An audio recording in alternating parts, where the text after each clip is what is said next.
Jau tapo gera tradicija, besibaigiant kalendoriniams metams Panevėžio rajono savivaldybėje peržvelgti metų sportinius pasiekimus ir pagerbti bei apdovanoti geriausius ir aktyviausius rajono sportininkus bei trenerius. Šie metai rajono sportui buvo nelengvi dėl sumažėjusio biudžeto, tačiau sportininkų pasiekimų tai atrodo nepaveikė, netgi atvirkščiai. Įvairiose tiek Lietuvos, tiek tarptautinėse varžybose iškovota per 100 komandinių bei asmeninių apdovanojimų.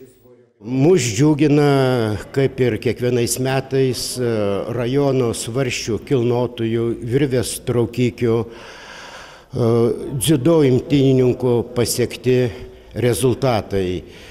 Kaip jau ankstesniais metais, taip ir šiais metais rajono svarsininkai šį mėnesį grįžo iš pasaulio čempionato Suomijoje Tamperės miesto, kur pasiekė aukštų rezultatų. Jaunimo grupėje Berčiūnų gyvenvietės Naujamiesčio seniūnijos sportininkas Ovilijus Tarutis iškovojo antrą vietą. Paįstrijos seniūnijos sportininkas Vilius Glušokas suaugusių grupėje iškovojo trečią vietą. Miežiškių seniūnijos sportininkas ir tarybos narys Gintaras Vilniškis suaugusių grupėje buvo ketvirtas, veteranų grupėje jau eilę metų tampa savo svorio kategorijos čempionu. Taip pat išskirtinai renginyje pažymėti moterų virvės traukimo klubas Šelcmas pasaulio čempionate Pietų Afrikoje virvininkės užėmė 6. vietą. Pasižymėjo šiemet ir jaunieji rajono dziudo imtynių sportininkai, užėmė 1 vietas Europoje. Puikiai rajoną atstovavo ir žirginio sporto klubai, bei patys jauniausiai sportininkai pasiekė gerų rezultatų įvairiose sporto šakose. Rajono meras pasveikinęs sportininkus stengiasi neišskirti nei vienos sporto šakos.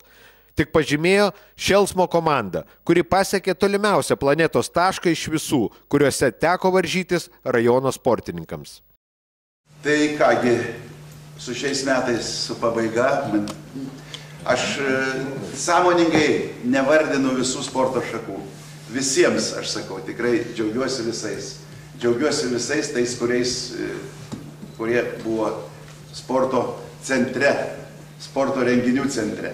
O šie metai vis tiek reikia vieną kartą, dovanokit, bet paminėsiu vieną sporto šaką. Turbūt vis tiek įeis į istoriją. Nebuvo taip toli nuvažiavę mūsų sportininkai kaip šiais metais.